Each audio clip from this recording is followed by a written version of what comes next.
अस्सलाम वालेकुम। Programme night addition में हम आपको खुशामदीद कहते हैं। नाजरीन, पंजाब असम्बली के स्पीकर चौधरी परवेज़ इलाही ने पहले हमज़ा शहबाज से मुलाकात की और आज आसिफ अली जरदारी से उन्होंने मुलाकात की। लगता ऐसे है कि आइंदा इलेक्शन की तैयारियां हो रही हैं। आसिफ अली जरदारी ने लाहौर में डेरे डाल रखे हैं और जहांगीर तरीन ग्रुप के साथ हाथ मिलाकर जनूबी पंजाब में पीपल्स पार्टी को मजबूत करने की बातें की जा रही हैं। सवाल ये पैदा होता है कि क्या पाकिस्तान पीपल्स पार्टी जहांगीर तरीन ग्रुप और काफ लीग के साथ हाथ मिलाकर आइंदा इलेक्शंस के लिए ख़ुद को तैयार कर रही है क्या? दूसरी तरफ हुकूमत ने आइंदा माली साल में बजट खसारे को पूरा करने के लिए विफाकी काबीना से बड़े हवाई अड्डे और कौमी शाहराहों को गिरवी रखवाने के लिए इजाज़त मांग ली है। इस इक़दाम के तहत विफाकी हुकूमत को 18 खरब रुपए का कर्ज हासिल होगा। गिरवी रखे जाने वाले असासों की फहरिस्त में 3 बैनुल-अक़वामी हवाई अड्डे और इस्लामाबाद एक्सप्रेस वे को शामिल किया गया है। इस पर तो यकीनन ये कहना बनता है कि यादे माजी अजाब है यारब, छीन ले मुझसे हाफजा मेरा, क्योंकि यही पीटीआई थी जो माजी में नून लीग और पीपल्स पार्टी को असासे गिरवी रखने पर तनकीद का निशाना बनाती थी और आज वक्त ने इसे भी इसी मोड़ पर लाकर खड़ा किया है कि माली खसारे से बचने के लिए हुकूमत ने कौमी शाहराहें गिरवी रखने के लिए विफाकी काबीना से इजाज़त मांगी है। दूसरी तरफ अगर हम देखें तो हुकूमत के इस वक्त 2 बड़े इश्यूज़ हैं जिन पर हुकूमत काम कर रही है और अपोजिशन से बात करने की कोशिश भी कर रही है। इलेक्ट्रॉनिक वोटिंग सिस्टम और ओवरसीज़ पाकिस्तानियों को वोट का हक देना। इंतखाबी इस्लाहात को लेकर हुकूमत तो संजीदा नज़र आ रही है, मगर ना तो अपोजिशन को ऑन बोर्ड लेने के लिए तैयार है और ना ही इलेक्शन कमीशन को एतमाद में लिया गया है। बहुत से हुकूमती रहनुमा तो कहते हैं कि आए अपोजिशन हमारे साथ आकर इस पर बात करे, लेकिन अपोजिशन बात करने को तैयार नहीं है। जबकि इंतखाबी इस्लाहात को ही लेकर इलेक्शन कमीशन भी हुकूमत की मुखालिफत करता हुआ नज़र आ रहा है और इलेक्शन कमीशन ने इंतखाबी इस्लाहात की 13 शिक्कें आइन के मुतसादिम करार दी हैं, जिनमें इलेक्ट्रॉनिक वोटिंग सिस्टम पर सबसे पहले एतराज़ किया गया था। नाजरीन, अगर सियासी मंजरनामे पर नज़र दौड़ाएं तो लगता ऐसे है कि वफाक ने सिंध और बिलखुसूस कराची पर नज़रें जमाई हुई हैं। पहले फवाद चौधरी साहब कराची गए, फिर शहबाज गिल साहब वहाँ पहुँचे। दोनों ने सिंध हुकूमत पर खूब तनकीद की। फवाद चौधरी का कहना था कि अपोजिशन जानती है कि अगले 5 साल भी इमरान खान की हुकूमत होगी। यही वजह है कि अपोजिशन इंतखाबात में तरमीम के बिल पर बात करने से भाग रही है। उन्होंने कहा कि पिछले 2 सालों में NFC अवार्ड के तहत सिंध को 16 से 1700 अरब रुपए दिए, मगर सिंध की आवाम पर 1 रुपया भी खर्च नहीं हुआ, बल्कि वो पैसे दुबई और लंदन के महलात खरीदने के लिए इस्तेमाल हुए। उन्होंने इलेक्शन कमीशन पर भी तनकीद की और कहा कि अगर इलेक्शन कमीशन ने खुद इलेक्शन लड़ना है तो अपनी सियासी जमात बना ले। कानून साजी करना पार्लियामेंट का काम है, लिहाजा इस्लाहात के हवाले से इलेक्शन कमीशन नहीं पूछ सकता। शहबाज गिल ने भी सिंध हुकूमत को खूब आड़े हाथों लिया और उनका कहना था कि कराची की आवाम ने हमें मैंडेट दिया, इसलिए वहाँ की आवाम के लिए आवाज़ हम उठाते रहेंगे और सिंध हुकूमत से इसका जवाब भी लेंगे। सिंध की आवाम को पीपल्स पार्टी के रहमो करम पर नहीं छोड़ा जा सकता। विफाक की तरफ से यही आवाज़ आती है हमेशा। सिंध हुकूमत को हर सूरत में 1-1 रुपए का हिसाब देना होगा। हुकूमती वज़रा की इस बयानबाजी के बाद इसके रद्द-ए-अमल में सिंध हुकूमत भी सामने आई। मुराद अली शाह ने प्रेस कॉन्फ्रेंस करते हुए हुकूमत पर खूब तनकीद की। शहबाज गिल की तनकीद से मुतालिक एक सवाल के जवाब में उन्होंने कहा कि शहबाज गिल पर कोई मैं कमेंट नहीं करना चाहूँगा, क्योंकि इस पर कमेंट करने के लिए शहबाज गिल 2 चाहिए और बदकिस्मती से हमारे पास ऐसे बंदे नहीं हैं। उन्होंने वज़ीर आज़म पर भी तनकीद की और कहा कि आपका काम गलियाँ और नाले साफ़ करना नहीं है, बल्कि आप हमें अच्छे प्रोजेक्ट्स दें जैसे आपने पंजाब में दिए। वफाकी हुकूमत मोटरवेज़ बना रही है मगर हमारे सूबे में नहीं बना रही है।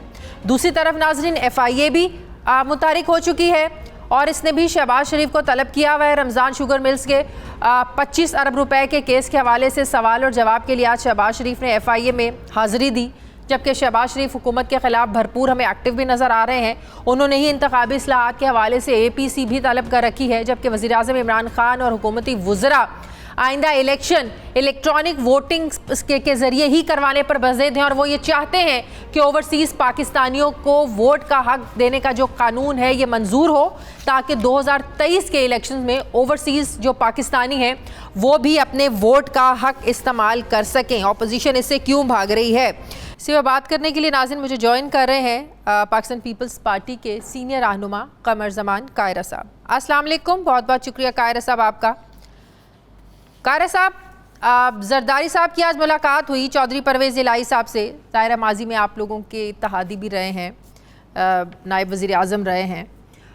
कोई ख़ास एजेंडा इस मुलाकात का था, कोई ख़ास मिशन था? क्योंकि हालात कुछ ऐसे हैं, तरीन ग्रुप नाराज़ है, फिर काफ लीग के ये इत्तेहादियों की अपनी नाराज़गियाँ मामलात सामने आते रहते हैं। फिर इस सिनेरियो में ज़ाहिर है फिर इस मुलाकात की अहमियत भी और ज़्यादा बढ़ जाती है। क्या कोई आइंदा आने वाले इलेक्शंस के लिए कोई मामलात तय करने की, कोई इत्तेहाद बनाने की कोई ख़ास मिशन था, मकसद था इस मुलाकात का सर? बहुत शुक्रिया चौधरी परवेज़ इलाही साहब, आपने ठीक फरमाया कि वो हमारे साथी थे, इत्तेहादी रहे, हमारे डिप्टी प्राइम मिनिस्टर रहे, और उनके साथ जरदारी साहब ने बड़े तल्ख हालात के बाद एक लिजान डेवलप किया जो बहुत अच्छा तरीके से अच्छा रिलेशन चला। इस वक्त वो हुकूमती इत्तेहादी हैं और शुजात साहब बीमार थे तो वह बिलावल साहब खुद उनकी इयादत करने तशरीफ ले गए। ये जो ह्यूमन रिलेशनशिप है ये तो कायम रहता है।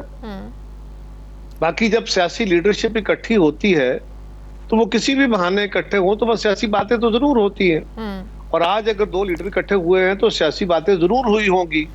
कोई एजेंडा था या नहीं था, मुझे तो नहीं है कि कोई एजेंडा था, क्योंकि मैं वहां नहीं था, मैं तो अपने हल्के में हूँ। लेकिन एजेंडा नहीं भी था तो यकीनन सियासी बातें हुई होंगी, और उन सियासी बातों में हुकूमत वक्त के हालात हुए होंगे, इनके जो हाथों पाकिस्तान के अवाम का हाल हुआ पड़ा है उस पर बहस हुई होगी। और जरदारी साहब ने अमकानी तौर पे उन्हें कहा होगा कि आप इत्तेहादी हैं, आप इस हुकूमत को समझाइए या इनकी जान छोड़िए। और चौधरी साहब ने, उनकी जमात ने बहुत सारे मौके पे, अभी रिसेंटली जो असम्बली के अंदर हाल किया पीटीआई ने, उसके ऊपर बड़ा शदीद गम और गुस्से का इजहार किया। उन्होंने इससे पहले भी बहुत सारी पॉलिसी से इख्तलाफ करते हैं, और महंगाई के ऊपर और बेरोजगारी के ऊपर, और उनकी एक कदीम नाराजगी है पहले दिन से इनके साथ। उसका इजहार बार बार होता रहा। कई दफा वो वजीर आजम के खाने पे नहीं गए, फिर वजीर आजम साहब को चल के उनके घर जाना पड़ा, फिर कोई थोड़ा बहुत सीज फायर हुआ, फिर दोबारा वो हालात हो गए, और चौधरी साहब ने कोई इसमें कुछ भी छुपा के भी नहीं रखा। तो इन हालात में जरदारी साहब भी पंजाब में जाके बैठे हैं, पीपल्स पार्टी ने भी पंजाब में अपना जो ग्राउंड था उसको रीगेन करना है। मैं बात करने लगी हूँ आपसे कि जाहिर है ये तो बात हकीकत है कि पाकिस्तान पीपल्स पार्टी की पंजाब में स्ट्रॉन्ग पोजीशन नहीं है, 6 से 7 सीटें हैं आप लोगों की। तो माजी में तहरीक इंसाफ का मुकाबला करने के लिए आप समझते हैं कि अगर ये गठजोड़ होता है तो बड़ा ज़बरदस्त होगा, क्योंकि नून लीग से तो आप लोगों की ज़ाहिर है नाराज़गी है पीडीएम के मामलात के बाद, तो टफ टाइम दिया जा सकता है तहरीक इंसाफ की हुकूमत को अगर ये इत्तेहाद चलता है, बनता है अगले इलेक्शंस में? देखिए, नून लीग तो खुद अपने तई एक जमात है और उनका अपना एक इत्तेहाद मौजूद है, हमारे साथ उनके इख्तलाफात हैं। न भी होते तो शायद हम अपने अपने जगह पे इलेक्शन लड़ते, क्योंकि हमने कोई इलेक्टोरल अलायंस तो डिक्लेयर किया नहीं था पीडीएम को, और वो बड़ी जल्दी में थे कि पीपल्स पार्टी अलग हो और एएनपी अलग हो, पता नहीं उनको हेस्ट क्या थी। लेकिन वो खुद इस हुकूमत को चलता करना नहीं चाहते। उनके बहुत सारे लीडर बशमूल मरियम नवाज शरीफ साहिबा, शाहिद खान साहब, राना तनवीर साहब, जुबैर उमर साहब, बहुत सारे और लोग भी, वो बार बार कह चुके हैं कि हम चाहते हैं ये हुकूमत 5 साल चले, हम चाहते हैं कि हमें ये सूट करते हैं, हम इनको क्यों हटाएं, लाइक दिस। लेकिन इमरान खान को वो घर भेजना चाहते हैं, विफाक को चलता करना चाहते हैं, और पंजाब में नहीं भेजना चाहते। वो कहते हैं कि हमें चाहिए कि हम चाहते हैं, मरियम नवाज शरीफ साहबा ने कहा ना कि मेरा बस चले तो ये हुकूमत 5 साल चले, तो ये बस चलने की बात है कि ये हुकूमत, अगर पंजाब की हुकूमत गिरा दी जाती है तो अगले हफ्ते के अंदर फेडरल गवर्नमेंट की मतलब खुद डिसॉल्व हो जाती है, वो गायब हो जाती है। लेकिन अगर वो नहीं करना चाह रहे तो वो बेहतर जानते हैं कि वो नहीं करना चाह रहे। लेकिन पीपल्स पार्टी बहरहाल अपने तई, हम तो एक स्ट्रगल में थे, और इलेक्शन का जब माहौल बनता है तो उस इलेक्शन के माहौल के अंदर ही आप अपनी कमजोरियां दूर कर पाते हैं ना। स्मूथ चलते हुए हुकूमतें चल रही हो, असम्बलियां चल रही हो, अभी एक होता है किसी भी तरह की हुकूमत हो तो उसने लोगों को एक ट्रांस किया होता है कि ख्वाब दिखाए होते हैं, तो लोगों के ख्वाब भी तोड़ दिए पीटीआई ने, वो भी हकीकत सामने आ गई, मुस्लिम लीग की भी हकीकत सामने आ गई, और पीपल्स पार्टी ने अपना मैदान रीगेन भी करना है, ये बात भी बड़े वाजे है। लिहाजा लोग पीपल्स पार्टी की तरफ देख भी रहे हैं, लेकिन उसके लिए सबको एक बहुत बड़ा स्टेप जो है उसको क्रॉस करना है, और वो है इंतखाबी इस्लाहात का मसला जो है। जाहिर है तमाम सियासी जमातें चाहती हैं कि इलेक्शन जो है वो धांधली से पाक हों, धांधली नहीं होनी चाहिए, किसी तीसरे इदारे की जो है वो इंटरफेरेंस नहीं होनी चाहिए। तो उसके लिए अब शहबाज शरीफ साहब तो APC का एजेंडा उन्होंने तय किया है कि इंतखाबी इस्लाहात पे उन्होंने उसमें डिस्कस करना है। आपको नहीं लगता पार्लियामेंट ही वो फोरम है जहां पर ये सारी चीज़ें डिस्कस होनी चाहिए? इंतखाबी इस्लाहात, EVM का है, इलेक्ट्रॉनिक वोटिंग मशीन हो या फिर ओवरसीज पाकिस्तानियों को वोट देने का राइट हो, पार्लियामेंट से हटकर इन चीज़ों को कैसे तय किया जा सकता है? कायरा साहब, बात तय करने की नहीं है, वो मुशावरत की बात कर रहे हैं कि हम सारी अपोजिशन की जमातें जिनको हुकूमत ने कंसल्ट नहीं किया और इंडिसेंट हेस्ट में हुकूमत ने ये लेजिस्लेशन की, एक दिन में 21 कवानीन पास कर दिए कौमी असेंबली से, हाँ। और कोई सारे रूल सस्पेंड करते हुए अपोजिशन की अदम मौजूदगी में, लिहाजा हुकूमत का इरादा जो है वो नजर आता है कि क्या है, उसके ऊपर वो अपनी सारी जमातों की राय लेना चाहते हैं। एक अच्छा अमल है, लेकिन तो आप लोग तो PTM का हिस्सा नहीं है, आप लोग कहाँ खड़े हैं? मैं अर्ज करता हूँ, हमारे दौर में जब लेजिस्लेशन हुई तो वो रिकॉर्ड था। एक 18वीं तरमीम जो थी, 103 आर्टिकल अमेंड हुए आइन के, उसके बाद ये इलेक्शन कमीशन को एम्पावरमेंट हो या इलेक्टोरल लॉज में तब्दीलियां हो या ID कार्ड का इंट्रोडक्शन हो या नादरा के जरिए लिस्टों का बनना हो, इलेक्शन कमीशन की ऑटोनॉमी हो, ये सारे फैसले पीपल्स पार्टी के दौर में सारी जमातों के साथ इत्तेफाक राय से हुए। इसी तरह बाकी लेजिस्लेशन भी यकीनन पार्लियामेंट के फ्लोर पे आप बहस करते हैं, लेकिन बहुत सारे स्पॉयलर्स होते हैं, आप उनसे बचते हुए पार्लियामेंट के अंदर ही जो जमातें हैं उनके साथ, उनके हेड्स के साथ मशावरत कर लेते हैं और उस मशावरती अमल में कोई रुकावटें नहीं आती और सबके अच्छे ख्यालात को उसमें संभाल लिया जाता है। मौजूदा हुकूमत का ये रवैया नहीं है। अगर लेकिन मैं यही आपसे पूछना चाहती हूँ, बेहतर क्या है, हुकूमत के साथ बैठ के मुशावरत करना या बेहतर ये है? कल शहबाज गिल साहब भी मेरे प्रोग्राम में थे और हुकूमत तो ये कह रही है, गिल साहब भी कल ये कह रहे थे ऑपोजिशन ने बात नहीं करनी, ना करें, हम लोग ज्वाइंट सेशन बुलाएंगे, जैसे पहले भी हमने बहुत से मामलात में ऐसे किया, तो हम लोग इसको मंजूर करवा लेंगे।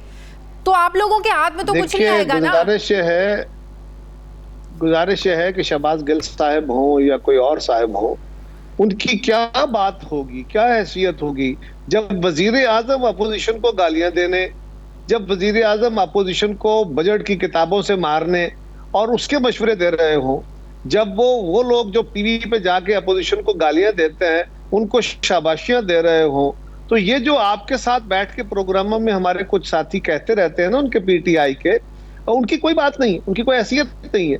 वो कौन सा बंदा होगा जो वजीर आजम से ओवरकम करके और अपोजिशन से बात कर लेगा? स्पीकर साहब बड़ी दफा ट्राई कर चुके हैं, शाह महमूद कुरैशी साहब भी कर करके थक गए, क्योंकि अपोजिशन तो मान लेती है, वजीर आजम को कौन मनवाएगा?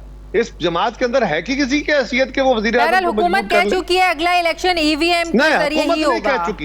हुकूमत नहीं कह चुकी, फवाद चौधरी साहब कह गए, वजीर आजम कह चुके। नहीं, वजीर आजम क्या कह रहे हैं? फवाद चौधरी साहब कोई हैसियत नहीं है किसी की, कोई हैसियत नहीं है किसी की। वजीर आजम क्या कह रहे हैं, उनका रवैया क्या है, तो जाहिर है बाकी सब कहानियां। वो फिर हुकूमत की पॉलिसी है ना, प्राइम मिनिस्टर हैं, इस मुल्क के प्राइम मिनिस्टर हैं, वज़रा उनके अंडर हैं, जो वजीर आजम कहेंगे, वजीर आजम जो कहेंगे वो चलेगा, या शहबाज गिल साहब या फवाद चौधरी साहब मेरे लिए बड़े काबिल एहतराम है, चौधरी साहब इलेक्टेड रिप्रेजेंटेटिव हैं, वजीर इत्तलात हैं, लेकिन उनकी बात चलेगी या वजीर आजम का रवैया प्रिवेल करेगा?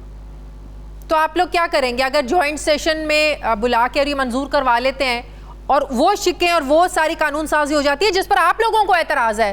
क्या करेंगे आप लोग? कुछ नहीं कर सकते। देखिए, हमारा काम क्या है, हम क्या कर सकते हैं? बंदूकें उठा के जाएंगे? नो। हम कोई वहां पे डंडे उठा के जाएंगे? नो।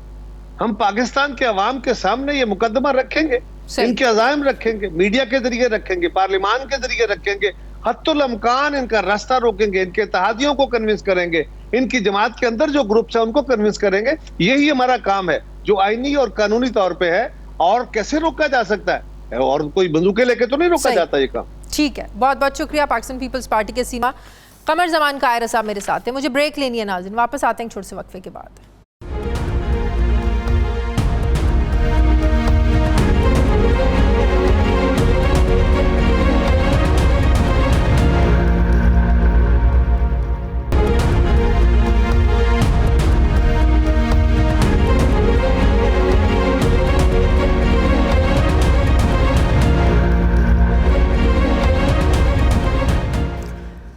ब्रेक के बाद एक बार फिर से आपको खुशामदीद कहते हैं। वफाकी हुकूमत ने सरकारी असासे गिरवी रखकर भारी कर्ज लेने की मंजूरी दी है। सरकारी असासों को गिरवी रखकर आइंदा माली साल में 1800 अरब रुपए कर्ज लिया जाएगा।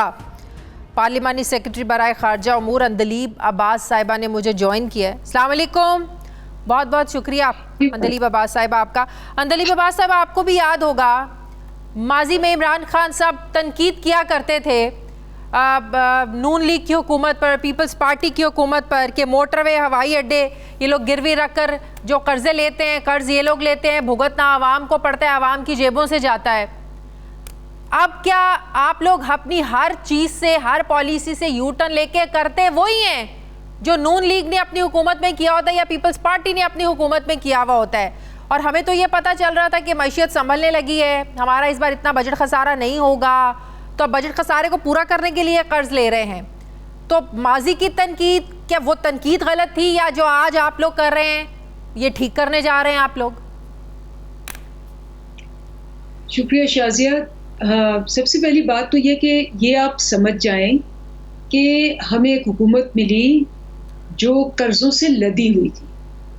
हमने 24 अरब कर्जा लिया जिसमें से 20 अरब वापस किया, 20 अरब डॉलर, क्योंकि जो सूद है आपको पता है ना कि 13 अरब से वो 30 अरब तक गया। अब जब हम आए थे आपको भी पता है कि ये सब कुछ गिरवी भी था, सब कुछ था, और हमने इनके कर्जे वापस करने थे।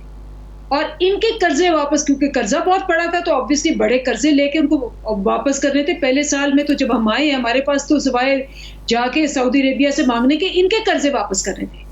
अब चूंकि इन कर्जों के साथ इन्होंने ऑलरेडी ये एसेट्स जो हैं वो अटैच किए हुए थे कि जी ये एक एश्योरेंस है, तो हमें उन्हीं कर्जों के ऊपर जब उनको री रोल करते हैं तो हमें उन्हीं शराइत पे जाना पड़ेगा। लेकिन एक मैं आपको बात बता दूं, आपने देखा भी होगा इस दफा जो इकोनॉमिक सर्वे आया है उसमें पाकिस्तान बदतरीज जो है हर साल उसका डेट जो इंक्रीज है वो कम होता जा रहा है। हमें 9 अरब देना पड़ा, फिर 6 और इस दफा सिर्फ 3 अरब।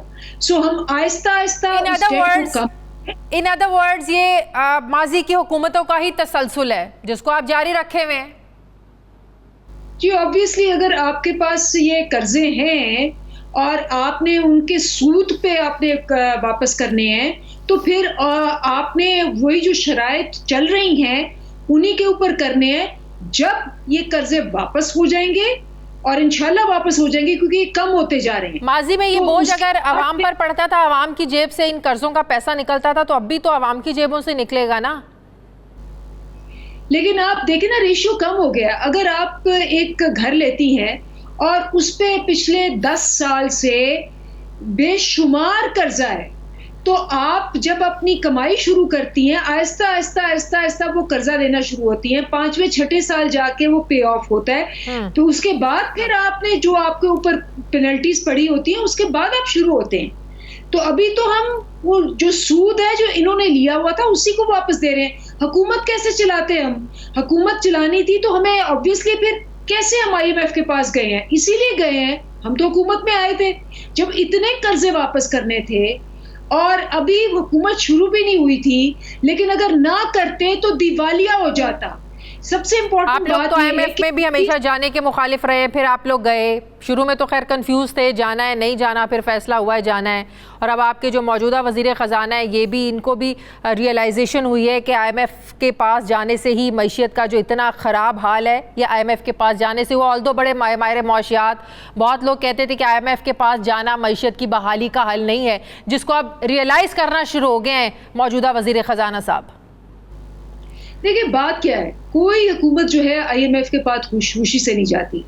जब आप कर्जों में डूबे हुए हैं, हमने क्या किया, सऊदी अरेबिया के पास गए, सब इनके कर्जे, हम तो अभी आए थे, उसको अगर ना अदा करते, आपको पता है ना कि यही तो मैं आपको कहती हूँ, आप सोचें, ये कहते हैं ग्रोथ 5.5% थी, लेकिन वो ग्रोथ क्या थी जिसके अंदर आप दिवालिया हो रहे हैं, जिसके अंदर मूडीज ने आपको नेगेटिव कह दिया है, जिसके अंदर आप अगर कर्जे नहीं देते और आपके पास सिर्फ 2 महीने के रिजर्व्स हैं तो आप बिल्कुल पाकिस्तान जो है वो तो वो डॉलर आपका 250 पे चला जाता। थोड़ा तो अब इनका गन साफ करें। थोड़ा आगे बढ़ते हैं।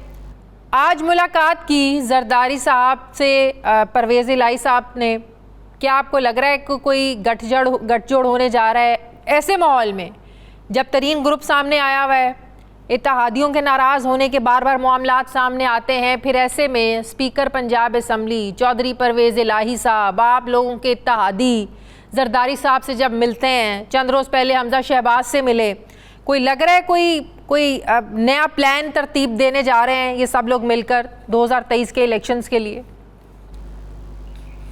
शाज़िया देखें, ये हर बंदे को बिल्कुल फ्रीडम है कि वो जिससे मर्जी मिले, और उनके पुराने ताल्लुकात भी हैं, वो हुकूमत में भी इकट्ठे रहे हुए हैं, और उनके अगर कोई और इरादे भी हैं तो वो भी वो हक है वो उसमें करने के लिए। हमने तो बड़ा क्लियरली कह दिया हुआ है कि हमारा ये मौक़िफ़ ये है कि हमने ये हमारे पास पहले बजट है, उसके बाद एक 2 इयर्स का बहुत ही एम्बिशियस और बहुत ही जिसको कहते हैं मोटिवेटिंग टारगेट है, हम उस पे लगे हुए हैं।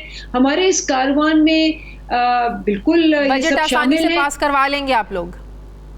बजट तो खैर इंशाल्लाह आप देखना मेजॉरिटी से पास होगा, उसमें तो कोई मसला नहीं है, लेकिन ये इनकी अपनी चॉइसेस हैं, ज़रूर मिलें जिनको मिलना चाहते हैं। हम इस बारे में नहीं, हम अब फोकस्ड हैं अपने टारगेट्स पे। अच्छा, क्या ये बात दुरुस्त है कि प्राइम मिनिस्टर साहब का जो इंग्लैंड का दौरा था वो कुछ मुश्तरका एजेंडा बरतानवी हुकूमत और पाकिस्तानी हुकूमत के दरमियान उस पर इत्तफाक राय नहीं हो सका, ख़ासकर कुछ नवाज शरीफ साहब के मामलात पर कहा जा रहा था कि जो बरतानवी प्राइम मिनिस्टर हैं वो बात करने के लिए राज़ी नहीं है, उनकी तो दावत थी कि आए जो मैच है यहाँ पर वो देखते हैं इकट्ठे, तो प्राइम मिनिस्टर साहब के लिए, इमरान खान साहब के लिए सिर्फ मैच के लिए जाना उनके लिए काफ़ी नहीं था, वो चाह रहे थे कि बात करें नवाज शरीफ साहब की वापसी के हवाले से भी, जबकि बरतानवी हुकूमत ये समझती है कि वो कानूनी तौर पर यहाँ पर मुकीम है और वो इस बारे में बात नहीं करना चाहते, जिसकी वजह से ये दौरा मुलतवी हुआ। कितनी सच्चाई है इस खबर में? मेरे ख्याल है ये कियास राइयां हैं, क्योंकि कभी भी दौरे ऐसे नहीं होते, दौरों के बड़े जामे एजेंडाज होते हैं। डेफिनेटली अगर प्राइम मिनिस्टर जाते हैं तो ये जो म्यूचुअल अंडरस्टैंडिंग की एग्रीमेंट्स हैं इन सब पे बात होती, लेकिन चूंकि इस वक्त बजट है और आगे बहुत ज़्यादा एक जिसको कहते हैं इम्प्लीमेंटेशन और उसकी बहुत ज़्यादा फोकस है, तो वो डेट्स पे अग्रीमेंट नहीं हुई।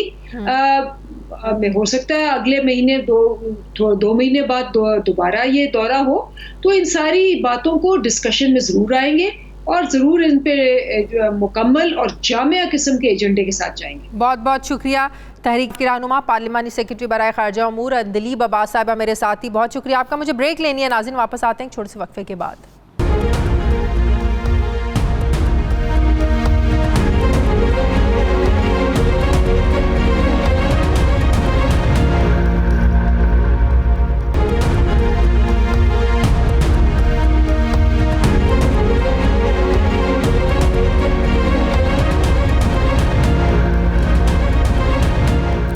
ब्रेक के बाद एक बार फिर से आपको खुशामदीद कहते हैं नाज़रीन। पाकिस्तान को ग्रे लिस्ट से निकालने या मज़ीद रखने के लिए FATF का अहम जो वर्चुअल इजलास है ये पेरिस में शुरू हो चुका है। 21 से 25 जून तक जारी रहने वाले इस 5 रोज़ा इजलास में FATF पाकिस्तान के लिए अपने तजवीज़ करदा 27 नुकाती एक्शन प्लान पर अमल दरामद का जायज़ा लेगा, जिसके बाद पाकिस्तान को ग्रे लिस्ट से निकालना है या रखना है इसका फैसला होगा।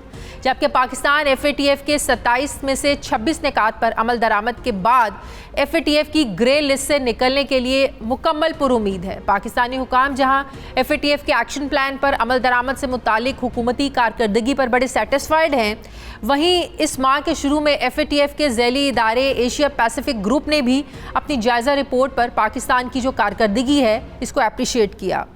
2 जून को जारी होने वाले एशिया पैसिफिक ग्रुप की जायज़ा रिपोर्ट के मुताबिक पाकिस्तान FATF की 40 तकनीकी सिफारिशात में से 31 पर अमल दरामद कर चुका है। एशिया पैसिफिक ग्रुप की रिपोर्ट में ये भी बताया गया है कि पाकिस्तान ने सिफारिशात पर अमल के लिए 14 वफाकी और 3 सूबाई कवानीन में तरमीम भी की। अब सवाल ये है कि क्या FATF पाकिस्तान की भरपूर कोशिशों और मुतादिद नुकात पर अमलदारी को अपने इजलास में मद्देनज़र रखेगा और पाकिस्तान का नाम ग्रे लिस्ट से निकाल दिया जाएगा, या ये मामला एक बार फिर से आलमी सियासत की नज़र हो जाएगा। मैं बात करूंगी, मुझे ज्वाइन कर रहे हैं दिफाई तज्जियाकार जनरल रिटायर्ड एजाज अवान साहब। अस्सलाम वालेकुम, बहुत बहुत शुक्रिया जनरल साहब आपका।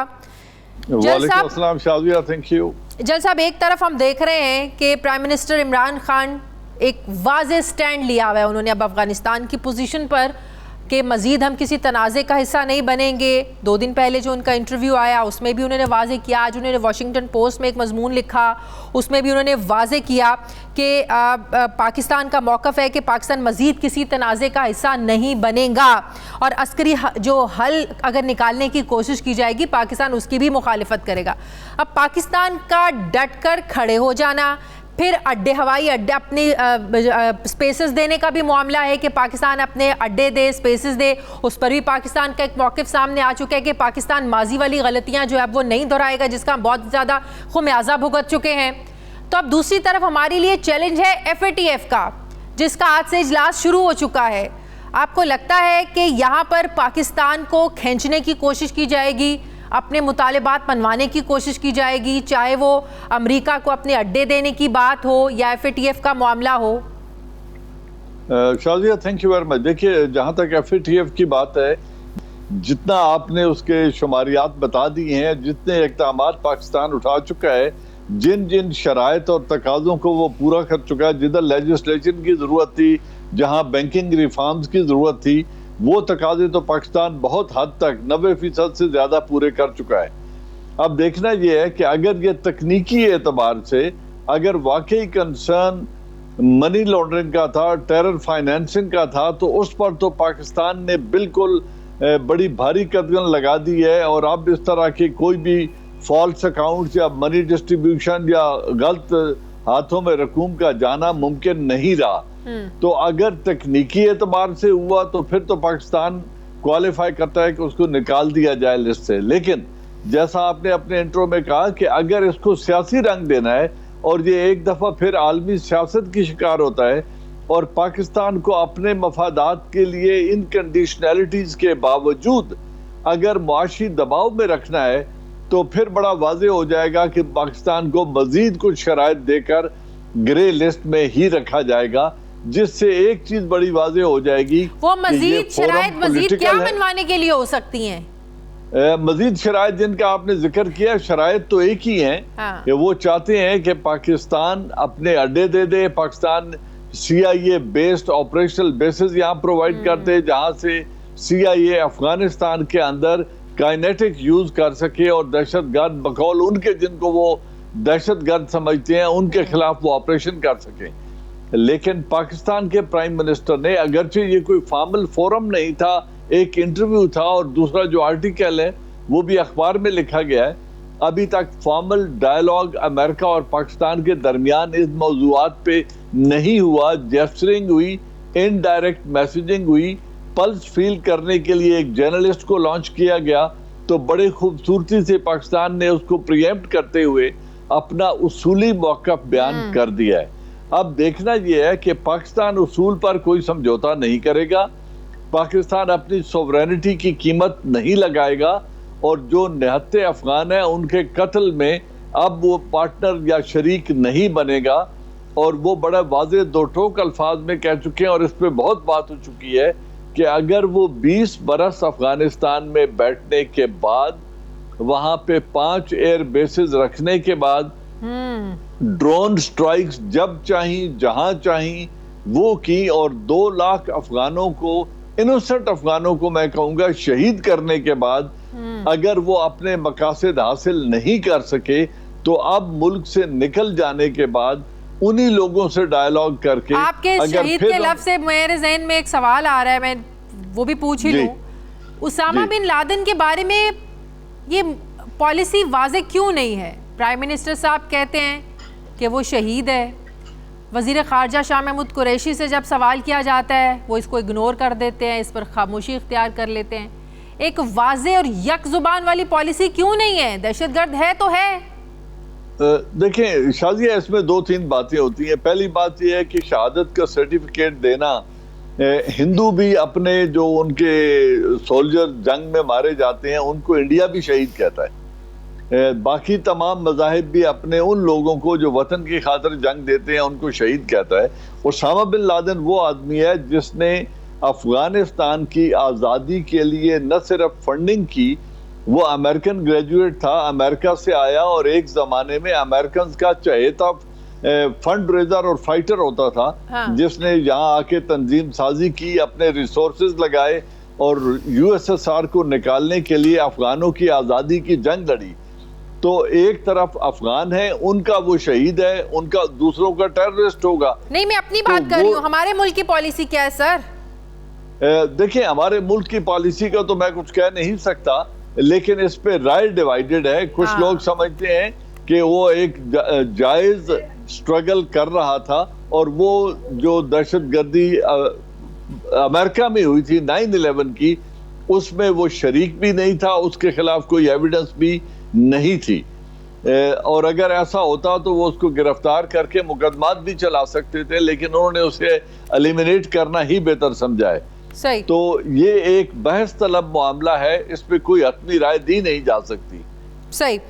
आखिरी सवाल, मोदी का ऑल कश्मीरी पार्टीज कॉन्फ्रेंस बुलाने का फैसला, महबूबा मुफ्ती उन्हें भी जो है ना वो दावतनामा मिल गया है, फारूक अब्दुल्ला को भी मिल गया है, और इनकी तरफ से आज ये खबर भी आ रही थी कि उस पर शरीक भी होंगे, इनका शरीक होने का फैसला है। क्या आपको लगता है कि मोदी कश्मीर में कुछ नया करने जा रहा है? कुछ नया नहीं करने जा रहा, उनको वो अपना फैसला वापस लेना पड़ेगा। जो महबूबा मुफ्ती ने बात की, जो फारूक अब्दुल्ला ने बात की, उन्होंने कहा जी हम जा रहे हैं, बात करेंगे। बल्कि महबूबा मुफ्ती ने तो बड़ा दो टोक कहा कि अगर आप अमेरिका तालिबान के साथ, जिनके खिलाफ वो 20 साल जंग लड़ता रहा है, अगर उनके साथ बैठ के मुज़ाकरात कर सकता है तो आप हमारे साथ और पाकिस्तान के साथ बैठकर इंडिया बात क्यों नहीं कर सकता। फिर उन्होंने कहा कि हम अपने जो आज़ादी है, जो अपना स्टेटस है, उसकी कीमत लेने नहीं जा रहे हैं, हम उस पर कोई कॉम्प्रोमाइज नहीं करेंगे।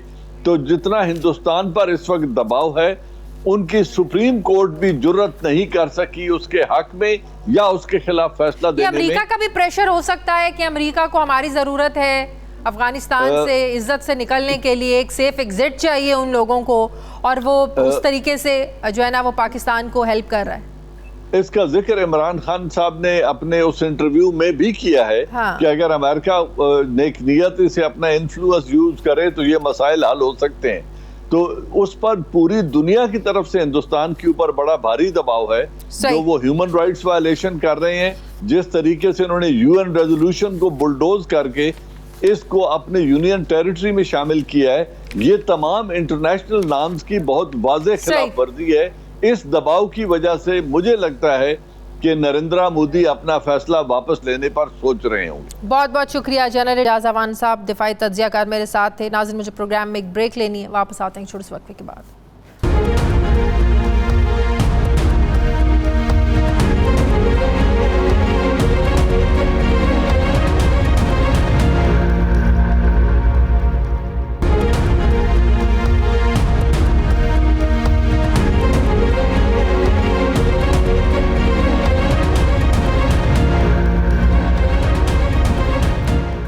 ब्रेक के बाद एक बार फिर से आपको खुशामदीद कहते हैं। नाजरीन, लाहौर के दीनी मदरसे में एक ऐसा अफसोसनाक वाक़या पेश आया जिस पर मुआशरे में शदीद रद्द-ए-अमल देखने को मिल रहा है। मंजर आम पर आने वाली मुबैना वीडियो जिनसी तशद्दुद से मुतालिक है, जो एक ऐसा अमल है जिसके बारे में कुरान और हदीस में भी वईद सुनाई गई है। ताहम इस किस्म की जो कभी हरकत अगर एक ऐसे शख्स से मुर्तकिब हो जो कि ना सिर्फ आलिम दीन हो बल्कि मुफ्ती के मनसब पर भी फायज हो, तो इसकी संगीनी में और भी इजाफा हो जाता है। सिर्फ यही नहीं बल्कि मस्जिद या मदरसे के अहाते में पेश आए तो गम और गुस्से में और भी इजाफा हो जाता है।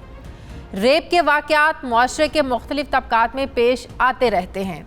बहुत ही अफसोसनाक वाक़यात जो हैं वो पेश आते हैं, मगर ऐसी जगह पर वाक़या पेश आना जहाँ से दीन इस्लाम फैलाया जाता है तो वालिदैन परेशान हो जाते हैं कि वो अपने छोटे छोटे बच्चों को दीन की तालीम से रोशनास करवाने के लिए कैसे हिम्मत करें कि ऐसे मदरसों में भेजा जाए जहां ऐसी बदफेली होती है बच्चों के साथ। मुफ्ती अब्दुल अजीज़, जिन्हें अब मुफ्ती कहने को भी दिल नहीं करता, उनसे मुतालिक जो नाकाबिले बयान वीडियो मंजर आम पर आई है वो नेशनल टीवी चैनल पर चलाने के ज़ाहिर काबिल नहीं है।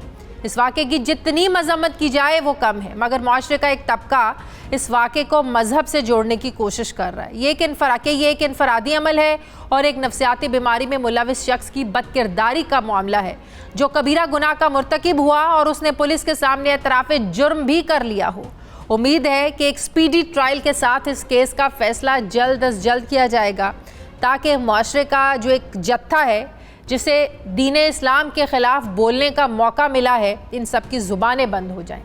इस मौके पर मजहबी सियासी जमातों के सरबराहों को भी उलमा के साथ मिलकर एक वाज़े बयान जारी करना चाहिए ताकि मदारिस को बदनाम करने वाले अफराद पर यह वाज़े हो जाए कि बदफेली का इर्तिकाब करने वाले किसी भी शख्स को मुआफ़ी नहीं मिलनी चाहिए और मदारिस का जो इमेज है ये भी शफाफ हो जाए ताकि मुंबर व महराब के ख़िलाफ़ किसी भी किस्म का जो प्रोपेगंडा है, इसको जो साजिश है, इसको नाकाम बनाया जा सके।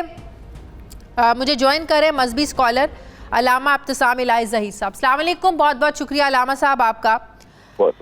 अल्लामा साहब, बहुत ही अफसोसनाक वाक़या वो जो वीडियो मंजर आम पर आई मुफ्ती अब्दुल अजीज़ की, आपको नहीं लगता कि एक वाज़े पॉलिसी अब बननी चाहिए? अब जो वालिदैन हैं उनका भी जो एतमाद है, भरोसा है, ये बिल्कुल ही उठता जा रहा है। ये कोई ज़ाहिर है कोई पहला वाक़या भी नहीं है जो किसी मदरसे में ऐसा पेश आया और ना जाने रोज़ कितने जो बच्चे हैं वो इस तरह बदफेली का शिकार होते हैं, फिर उनके जो माँ बाप हैं वो इज़्ज़त की वजह से चुप कर बैठ जाते हैं और इस तरह। ये तो पहला वाक़या जो मीडिया पर आ गया और सोशल मीडिया पर आ गया टेक्नोलॉजी की वजह से। क्या स्ट्रेटजी है कि जो मदारिस का जो माहौल है वो इस कदर ज़बरदस्त हो कि माँ बाप को अपने बच्चों को भेजने पर किसी किस्म का शक व शुबा ही ना रहे? देखिए, बुनियादी तौर पर बात है कि इसमें कुछ इस्लाहात की ज़रूरत है, वालिदैन के लेवल पे कुछ इस्लाहात की ज़रूरत है, मदारिस के लेवल पे या एजुकेशनल इदारों के लेवल पे। जहाँ तक वालिदैन की मैं समझता हूँ तरजीहात की बात है, उनमें पहली तरजीह ये होनी चाहिए कि दूर दराज के इलाकों में मदरसे में भेजने की बजाय वो उन इलाकों में अपने बच्चों को तलीम दिलवाएं जहाँ वो खुद लोकली सेटल्ड हैं। मसलन लाहौर के वालिदैन लाहौर में किसी मदरसे में अपने बच्चों को भेज सकते हैं, कराची के लोग कराची के मदरसे में भेज सकते हैं। लेकिन अगर आप डीजी खान के इलाके से या तुरबत के इलाके से लाहौर पढ़ने के लिए आते हैं तो अल्टीमेटली वो बच्चा जो है, अगर कोई मनफी जहन का शख्स मदरसे में मौजूद हो या एजुकेशन इंस्टीट्यूशन में मौजूद हो तो उसको थोड़ा इस बारे में ना एक नेगेटिव रास्ता मिल जाता है कि इसको परसू करने वाला या इसकी बैक करने वाले जो वालिदैन वो बड़े दूर हैं। तो वो इस चीज़ का जो है ना, उसकी जो नेगेटिव थिंकिंग या जो शैतानी सोच होती है उसे तहरीक मिलती है, तकवीत मिलती है। एक तो इस लेवल के ऊपर जो है ना हमारे वालिदैन को जहाँ जहाँ वो सेटल्ड है उनको उस इलाके के मदरसे को तरजीह देनी चाहिए। दूसरी बात है, मदरसे की इंतजामिया और उस्तादों के दरमियान और वालिदैन के दरमियान क्लोज कोऑर्डिनेशन भी होनी चाहिए। हम ये बात समझते हैं कई अच्छे स्कूल जो इंस्टीट्यूशन होते हैं वो वालिदैन के साथ जो है मंथली मीटिंग्स करते हैं, 3 माह की मीटिंग करते हैं, टेलीफोनों के ऊपर एक दूसरे से रब्ता रखते हैं। तो आजकल का दौर टेक्नोलॉजी का दौर है, ऑनलाइन आपस में इंटरेक्शन या टेलीफोनिक रब्ता या वालिदैन की उनके साथ इंटरेक्शन जो है ये बड़ी जरूरी है। तो मैं ये बात समझता हूँ कई वालिदैन जो होते हैं अपनी मुआशी रिस्पॉन्सिबिलिटीज के अंदर इस हद तक गुम हो जाते हैं कि वो अपने बच्चों के साथ टाइम जो उनको अटेंशन देनी चाहिए, जो तवज्जो देनी चाहिए, उसको सही तौर पर मैनेज नहीं कर पाते। ये बात किसी भी तौर पर मुनासिब नहीं है। हमारा सबसे बड़ा एसेट जो है ना ह्यूमन लेवल के ऊपर हमारी अपनी औलादें हैं। अगर अपनी औलादों को पूरी टेंशन नहीं देते, उनको पूरा फोकस नहीं करते, उनको परसू नहीं करते, तो मैं ये बात समझता हूँ ये नेग्लिजेंस है बहुत बड़ी हमारे पार्ट के ऊपर। तो वो बात ठीक है, लेकिन ऐसे सिक माइंड जो लोग हैं, अब इनको क्या कहें, फिर इनको नफ्सियाती बीमारी का नाम दे दिया जाता है। ऐसे लोगों की तो जितनी मजम्मत की जाए कम है। आपको लगता है कि इन मुफ्ती साहब को वाकई कड़ी से कड़ी सजा मिलनी चाहिए? ताल्लुक है इस्लाम के नैरेटिव का, हमें ये बात बिल्कुल क्लियरली पता है कि कौम लूत का वाकया कुरान में 20 मरतबा मेंशन हुआ है। उनके अल्लाह ताला ने उनके हीनियस क्राइम के समाज से संगबारी की थी। तो शादीशुदा जानी के लिए जो संसार की सजा मुकर्रर की गई है, दर हकीकत इसका जो है ना रेफरेंस मैं समझता हूँ जो असास या जो उसकी फाउंडेशन है वही कौम लूत के ऊपर होने वाली आसमान से पथराव वाली बात है। तो मैं ये बात समझता हूँ कोई भी क्राइम का इर्तिकाब करे, हम पहली प्रायोरिटी के ऊपर ये बात कहते हैं जिसने इस क्राइम का इर्तिकाब किया उन्हें कड़ी सजा बल्कि सजाए मौत मिलनी चाहिए। और इस मसले के अंदर किसी किस्म का जो है ना कोई कंप्रोमाइज, इसके अंदर किसी किस्म का कोई जो है ना इस केस को जो है ना नजरअंदाज करने वाली बात या ओवरलुक करने वाली बात या अंडरमाइन करने वाली बात किसी भी तौर पर नहीं होनी चाहिए। तो बिल्कुल तमाम स्टेक होल्डर्स जी प्लीज बोलिए। मैं आपको यकीन दहानी इस बात की करवाता हूँ, एश्योरेंस देता हूँ कि मुल्क की तमाम मजहबी जमातें, हाँ उनका ताल्लुक किसी मकतब फिक्र के साथ हो, इस वक्त इस मसले पे एक पेज के ऊपर है। अल्लाह ताला के फजलो करम से मैंने इस बारे में बड़ी मजबूती है जो वाल चाहिए है वो हर मसलक के आलम दीन ने बकाया तौर मुझे अप्रिशिएट भी किया है और मुझे एंडोर्स भी किया है। तो मैं ये बात समझता हूँ जो सिख माइंडेड लोग होते हैं वो चाहे किसी कॉलेज के अंदर हो, चाहे किसी तलीमी इदारे के अंदर हो या किसी मदरसे के अंदर हो, हाँ ये आपकी बात बिल्कुल बजा है कि जब मदरसे में इस तरह का वाक़या होता है इंसान उसकी ग्रेविटी को इसलिए बहुत ज्यादा महसूस करता है कि उनकी एसोसिएशन हमारी स्पिरिट के साथ है, हमारे कायद के साथ है, नबीजात के साथ है। लेकिन फिर भी आपको ये बात जरूर समझनी चाहिए कि सिख माइंडेड किसी एक बंदे या दो बंदे या 5 या 10% बंदों की बुनियाद के ऊपर पूरे इंस्टीट्यूशन के खिलाफ जो लोग प्रोपेगेंडा कर रहे हैं बहुत बड़ी ज्यादती कर रहे हैं। ठीक है, बहुत बहुत शुक्रिया मजहबी स्कॉलामा अब्तसाम इलाही ज़हीर साहब मेरे साथ थे, बहुत शुक्रिया आपका। नाज़रीन हमारे प्रोग्राम का वक्त खत्म हो गया, फीडबैक ज़रूर दीजिएगा, अपना ख्याल रखिएगा, मुझे इजाज़त दीजिए, अल्लाह हाफ़िज़।